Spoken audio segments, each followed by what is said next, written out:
Oi! Welcome to the cold Australian bushes where you can see your own breath.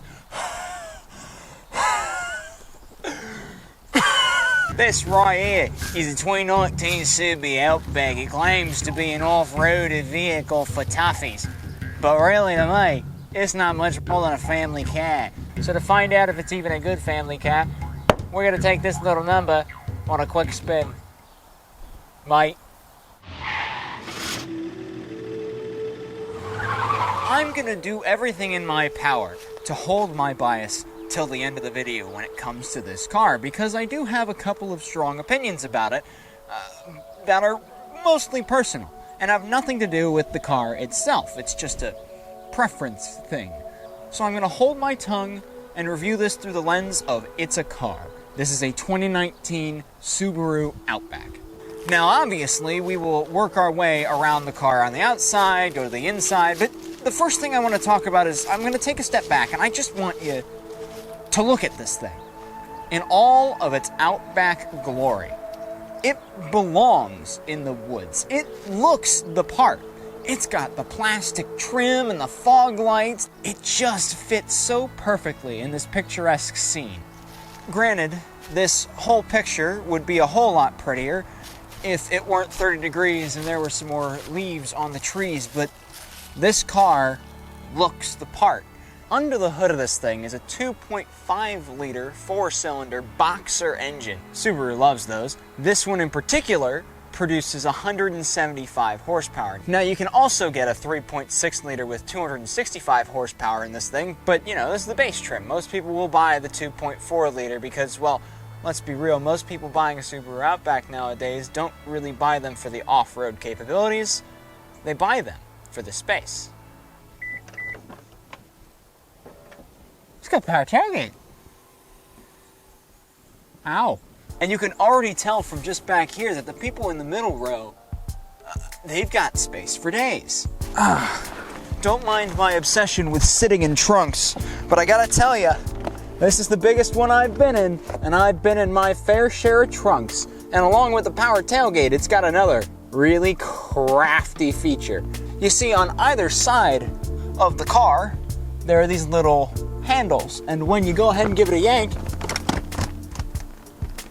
you see that? No more having to go around to the passenger side and then go and unlatch the seat and put it down with the hand and close the door and then come back here and then throw your stuff. It is as simple as that. One thing about the seats,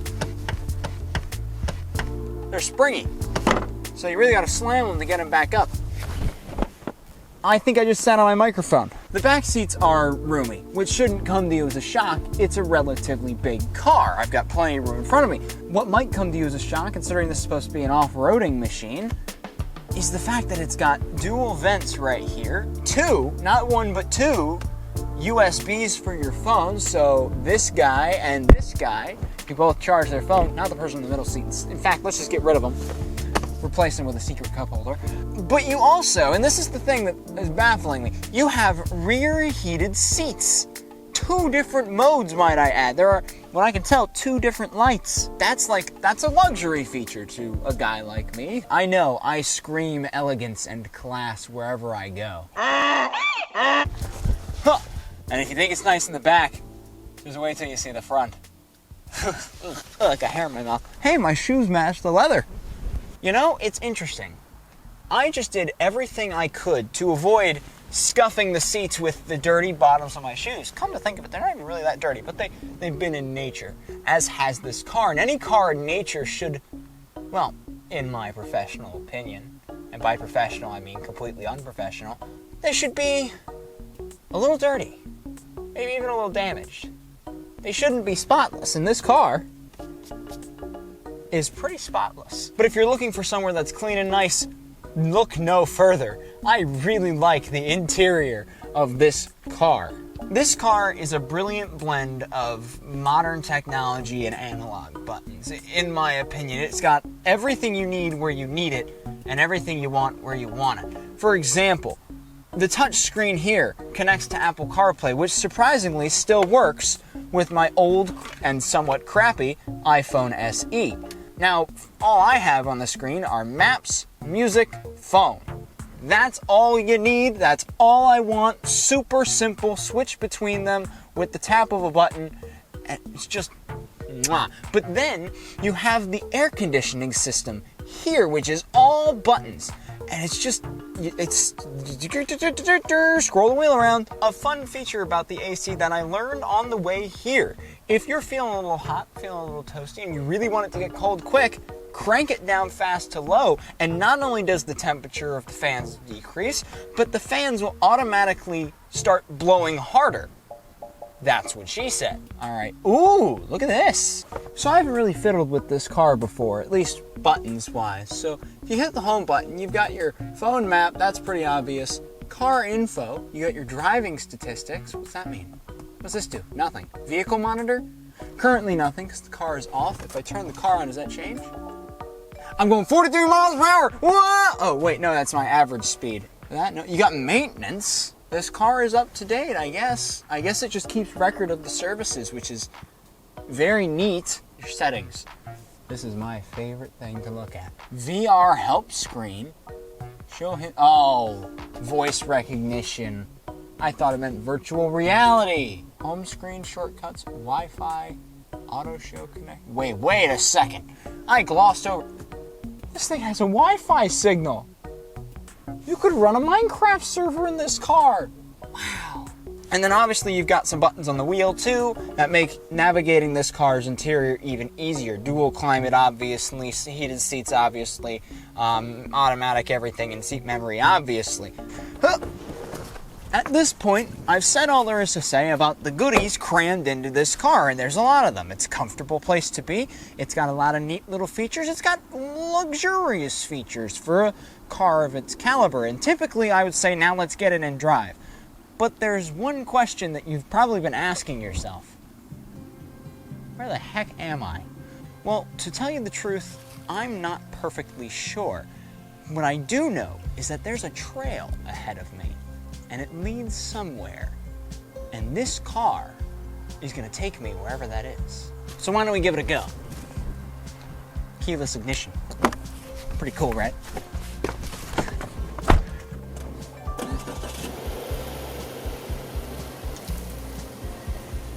This car uses what's called a Cvt transmission. Now, a Cvt is an automatic in the sense that the driver doesn't have to worry about gears, but that's about it.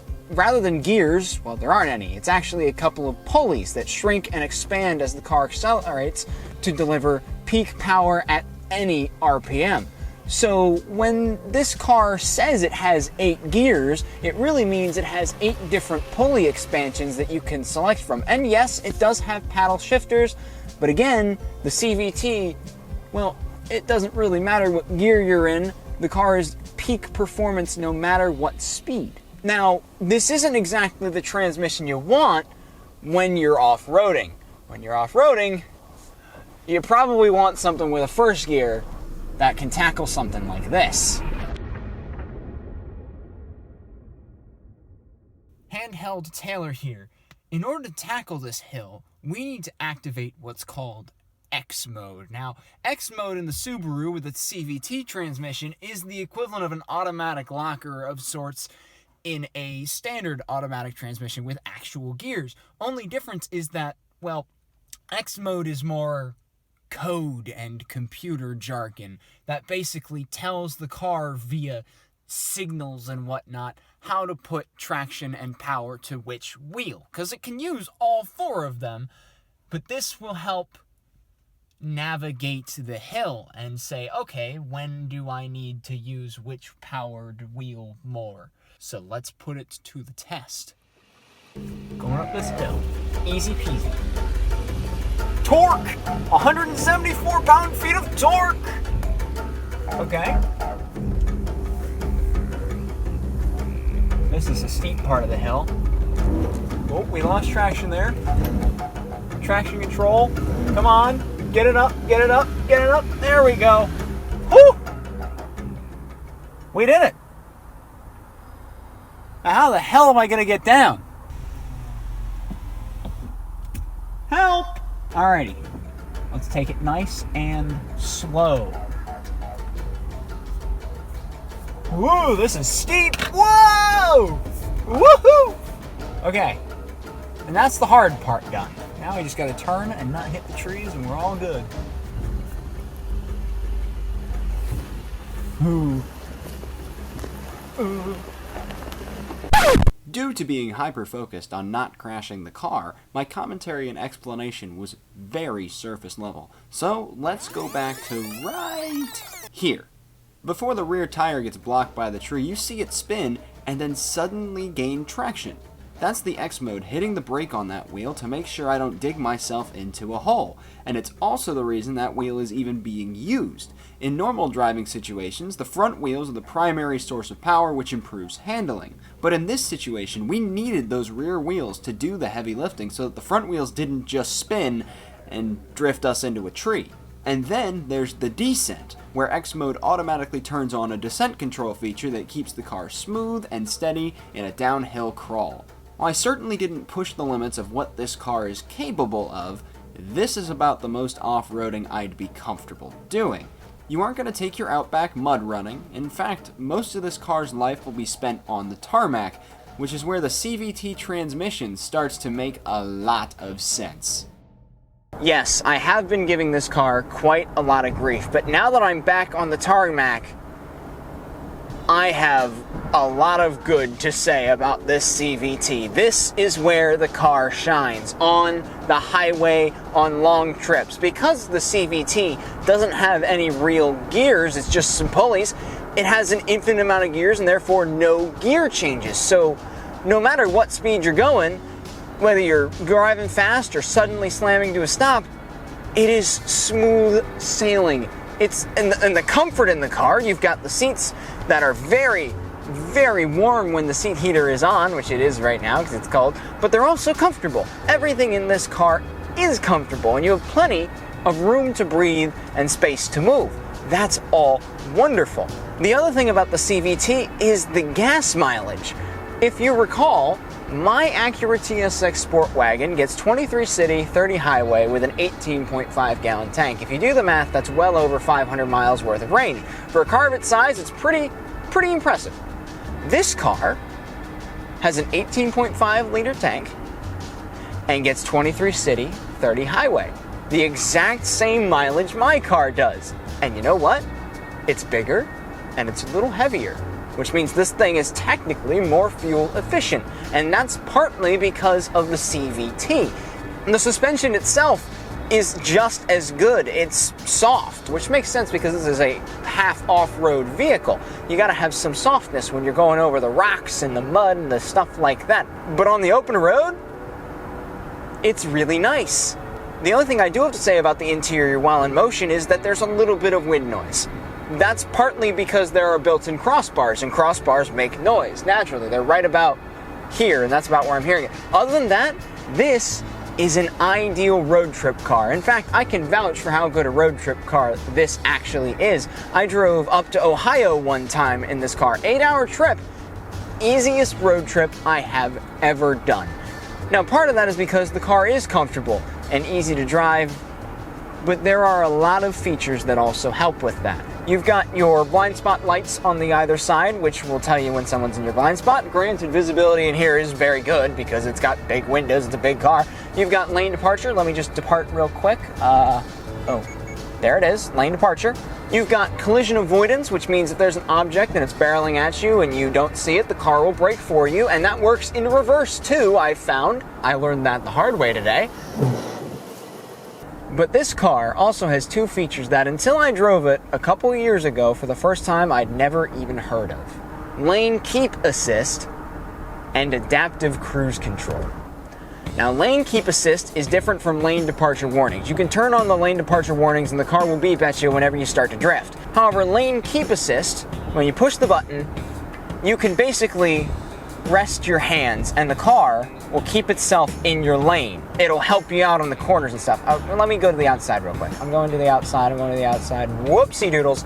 I did not input the car at all. It made that little jerk to make sure I stayed in my lane. Then there's adaptive cruise control. You pop the button and a little screen comes up with some bars in front of your car. Now you can change how many bars are in front of your car That's the distance between you and the car in front of you. Right now I have 2 car lengths between me and the car in front of me. The Subaru's keeping me in my lane. The adaptive cruise control is maintaining that 2 car distance at all times. In essence, this thing is practically autonomous. I don't have my foot on the gas, I have my foot over the brake in case I need it, my hands are very loose on the steering wheel, and the car's just doing its thing. One of my only complaints about the cruise control is it works in increments of 5, so you can go to 60 to 65 to 70 to 75. What if I want 62? What if I want to just barely go over the speed limit by like 1 mile per hour?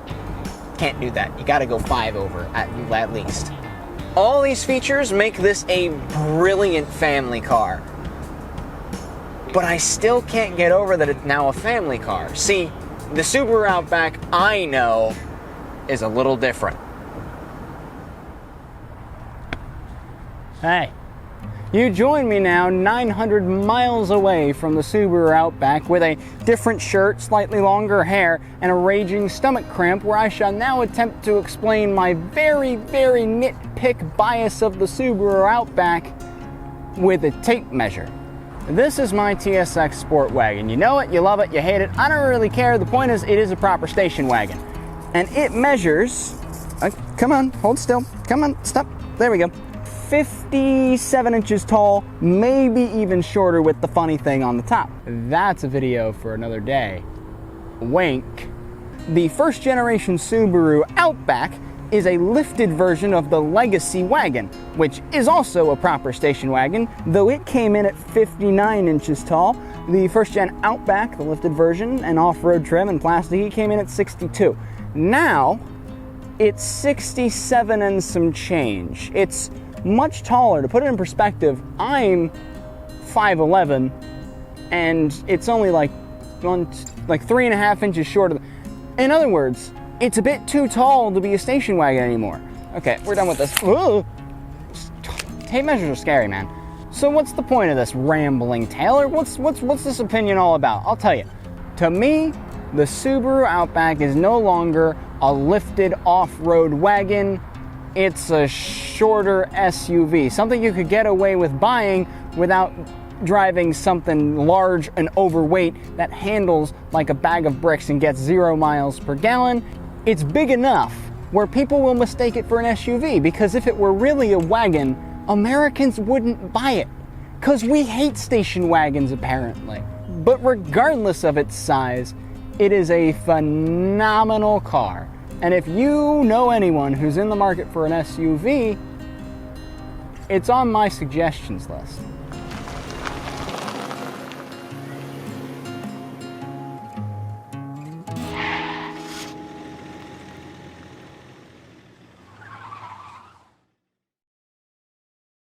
You like my Australian accent? Ain't I attractive when I talk like this?